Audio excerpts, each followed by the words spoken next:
Today I'm going to be looking at the F-16.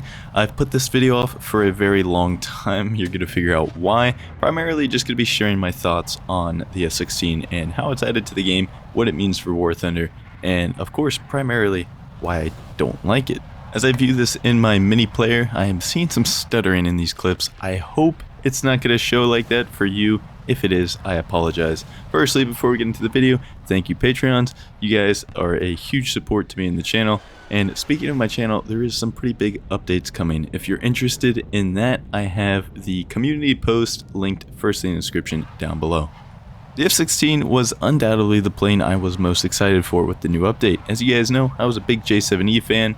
I figured that the F-16 was going to fly very similar to the J7, just better at pretty much everything. And of course it would have 6 9Ls over 4 PL5s. On top of that, I think that the F-16 personally is the coolest looking jet in the game, if not definitely amongst the coolest looking jets in the game. I just like it a good bit, and I was very excited for it. Then, in classic Gaijin fashion, they have to find a way to screw it up, and that's exactly what they did by implementing some kind of artificial AOA limiter on the F-16, which I'm pretty sure is intentional. If it's not intentional, when is it going to be fixed, for God's sakes? But again, I'm pretty sure it is intentional. Basically, the F-16 cannot pull very hard. The nose doesn't really go where you're trying to point it very quickly, especially, well, mainly so at high speeds. It's very similar and in many cases worse than an F-104 when it comes to actually pointing your nose on target.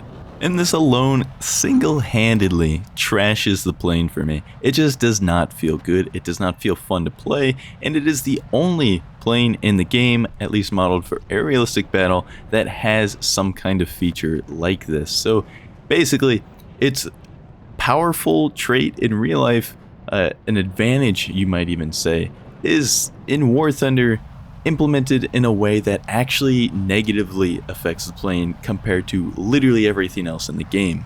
Now don't get me wrong, the F-16 still has amongst the best flight performance in the game. You might make an argument that it has the best flight performance in the game, and that's completely fine. It just depends on what you value in certain kind of situations, you know, what performance characteristics. Me personally, I think that this plane feels like it's on a train track, and it only goes in a very specific and calculated path that you don't really have much control over. The F-16 just kind of decides it wants to do it on its own. We'll get there when we get there, is very much the mentality of the F-16, at least to me, and I really don't enjoy that. Other than that, the plane is actually pretty strong. You get, if not the best radar, one of the best radars in the game. It of course is the same radar as the EJ Kai, and you get the second best radar missile in the game, the AIM-7M, which is exactly the same thing as the AIM-7F in War Thunder, if you guys were wondering. I would just like to point out really quick that you saw me a couple seconds ago in this clip. I was pulling 7 to 8 Gs on maximum elevator, and I wasn't even going supersonic in this thing. It is absolutely embarrassing how little that this plane actually pulls on low speed. I mean, high speed, excuse me. Low speed, it actually pulls pretty nicely. And it kind of has like this light fighter syndrome where it kind of just floats around on low speed and is very annoying to deal with. Unfortunately, in my opinion, my preference is the low speed characteristics of a plane in ARB at top tier doesn't really matter a whole lot, because if you're going low speed in a real top tier match, you're probably not going to last very long regardless of whether or not you win that 1v1 that you're in. I think the high speed control and high speed attributes of a plane is significantly more important. How quickly you can point your nose on various targets at high speeds and be able to just switch who you're shooting at to get the optimal shot in before it goes away. Because if you know at top tier, your optimal scenario for actually getting a kill in any given circumstance is a very small window, and that's one of the only skillful things about top tier, is that you have to practice and get good at figuring out when that window is and how to capitalize on it.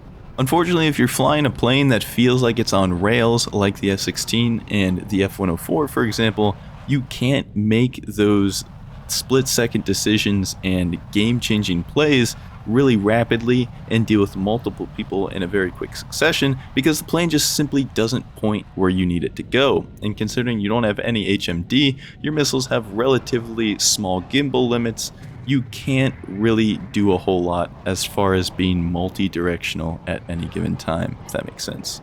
This is somewhat remedied with the F-16A. Block 10, I believe, is the correct designation, but the F-16 Block 10 does not have Sparrows. It only has 6 9Ls, which to me, that's definitely not a deal breaker by any means. I will certainly run a 6 9L loadout happily, and the F-16A does seem to pull quite a bit more, at least a considerable amount compared to the ADF and the MLU. I don't actually have the numbers on this, so take that statement with a grain of salt, but from my experience as well as watching somebody else's video on the matter, it definitely feels and looks as though that the Block 10 will in fact pull a little bit more angle at high speeds than the other F-16s. Is that realistic? I don't think so, to be honest. I think the entire point of the bigger tail on the MLU and the ADF is to be able to pull harder. I could be wrong, but that's just the way it's modeled in War Thunder. Let's talk about the Sparrows for a second. You see me launch that Sparrow and it just kind of had a mind of its own and then ended up killing a plane that I had never locked at any time. I don't know what the hell is going on with Sparrows right now, but they seem to be rather buggy. The other thing is you have to keep in mind that any SAR missile, but especially slower SARs like the AIM-7, it's not that difficult at all for an opponent that is aware and knows what they're doing to simply not die to your Sparrow. And so you have to be very careful about how you launch that. I was considering not firing that Sparrow at that guy, the second one, because I saw how he reacted to the first one, and he reacted to the first Sparrow exactly as he should have, and he would have defeated that thing even if it had actually tracked him. So should I have shot the second one there? Probably not, but I did, and he trashed that one very easily as well. And then, of course, I did end up dodging that incoming SAR that certainly did not blow me up and ended that clip.